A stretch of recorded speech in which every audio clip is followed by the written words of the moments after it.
Hello, everyone. Thank you so much for being here. My name is Sarah, and I am the Outreach and Public Relations Coordinator for the Pennsylvania Parks and Forest Foundation. Welcome to today's presentation. We are going to be chatting about social media. Now, today we're just going to give you sort of a high-level overview of social media, some platforms that would be great for the friends groups to utilize, and a little bit of the new stuff that we see popping up. So if you're on social media now, you'll be able to understand sort of what's popping up that's new. So yeah, if there are any questions during the presentation at all, don't hesitate to comment. I'll be taking questions at the end. But feel free to comment throughout. And let's get started, shall we?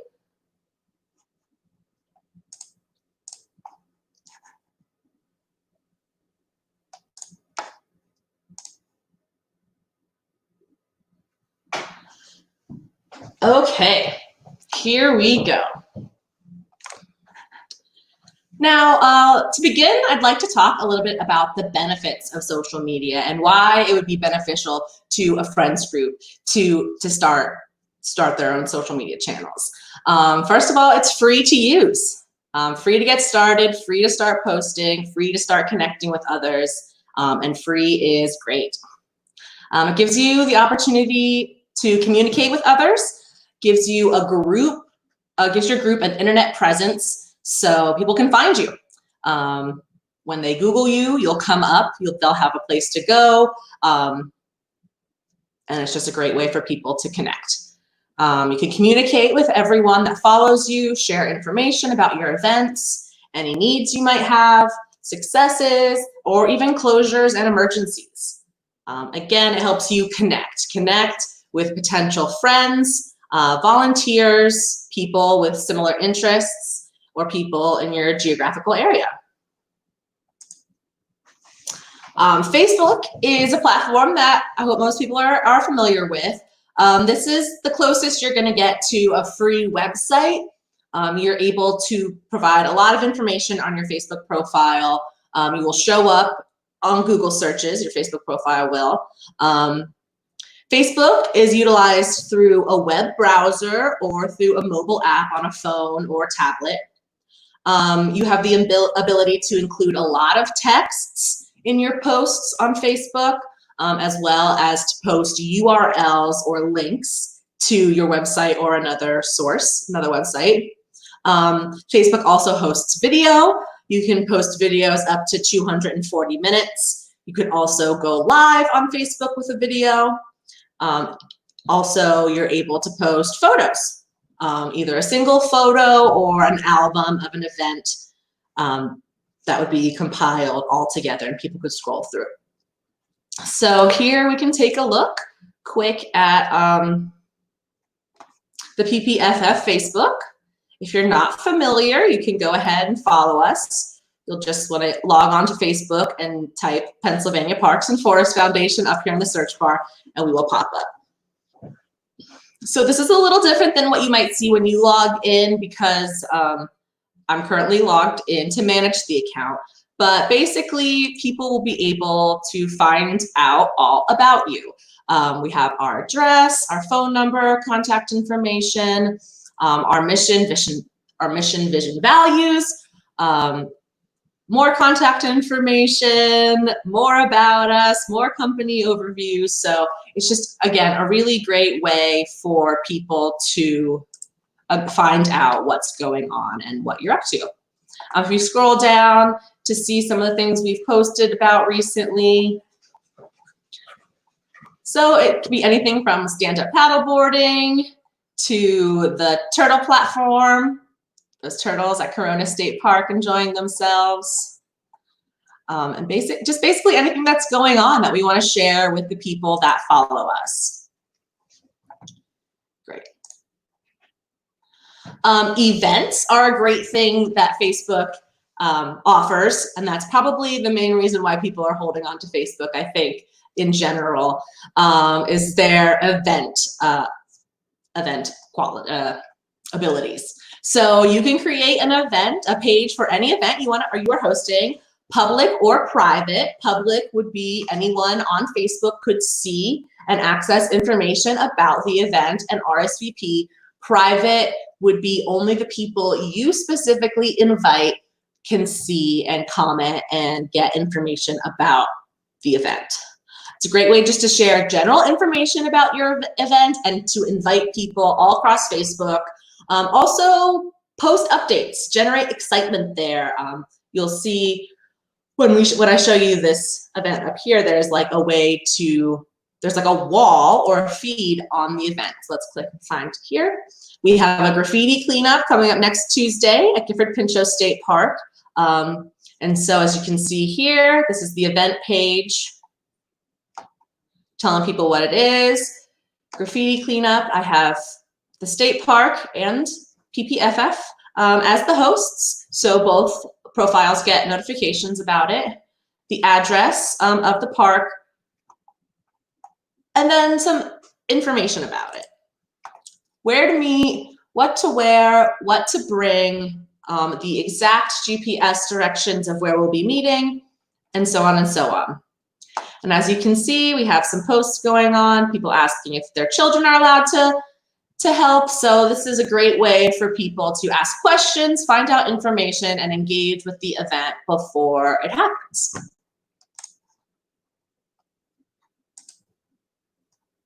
Instagram.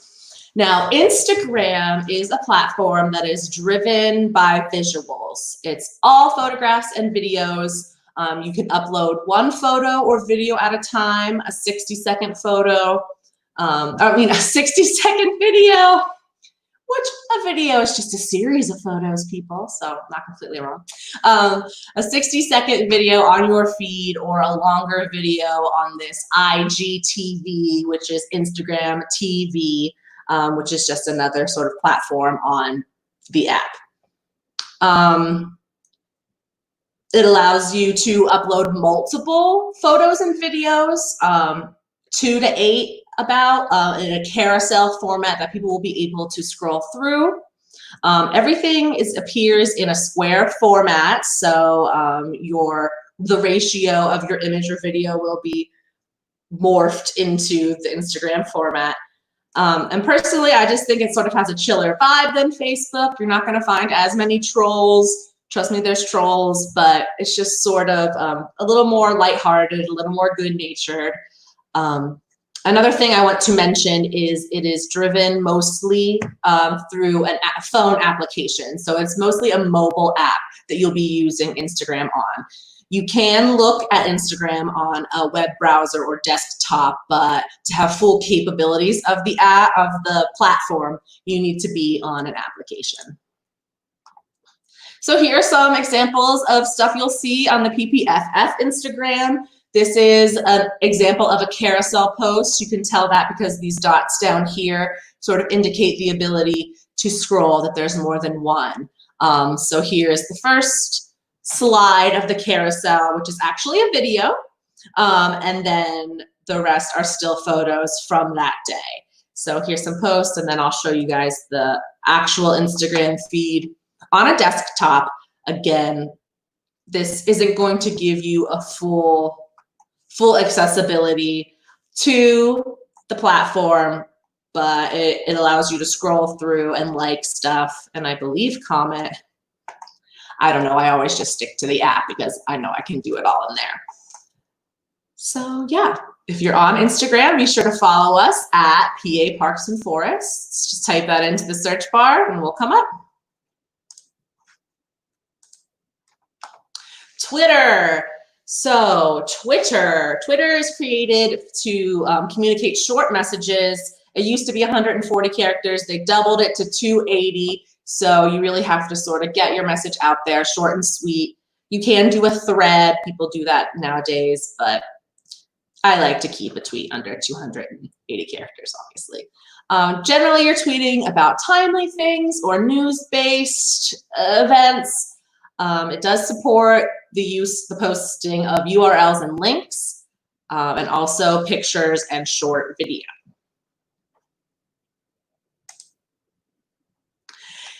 Here's a screenshot of a trending page from a while ago. Trending is big on Twitter. That sort of is just what people are talking about that day, that week.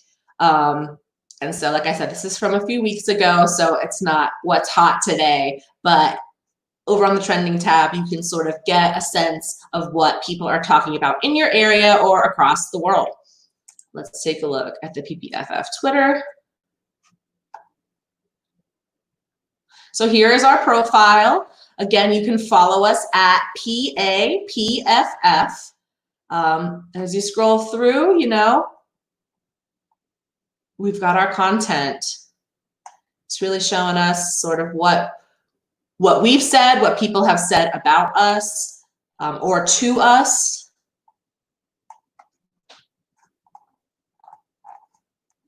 The homepage on Twitter is going to be a mixture of whomever we're following, DCNR, REI. So it's good to come here and see what other people are talking about. We can retweet and be inspired as we see fit. Cool. So that's just a general overview of the 3 major platforms I think would be best, most useful for a friends group. And so let's talk about some tips, tricks, what's new, some lingo you might be hearing, just so you understand sort of what's going on as you navigate social media. So first, let's talk about hashtags. They have been around since, oh my gosh, for a couple of years now, many, many years. And so basically a hashtag creates a clickable link that will then send you to all of the content that is tagged with that hashtag. So let's take a look here.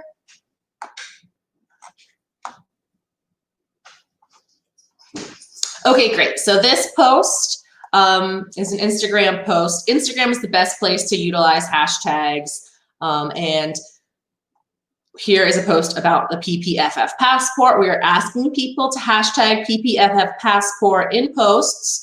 So let's click and follow, fingers crossed to see if anyone posted about it. Not quite yet, but you can see we did. So anyone that includes PPFF passport in a post on Instagram will come up here.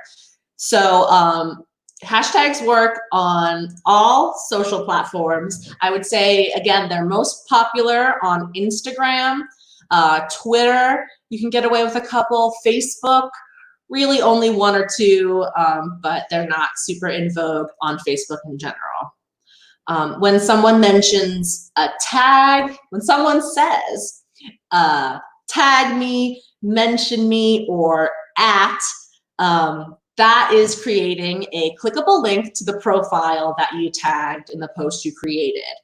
And the way you would do that is by literally typing the @ sign and then beginning to type the profile of whatever page you wanted to tag or mention. Tag, mention, and @ all mean the same thing. It's sort of different platforms originated each term, but it all means the same thing, and it's pretty much becoming interchangeable now across the platforms, either tag, mention, or @ to say. So what we got here.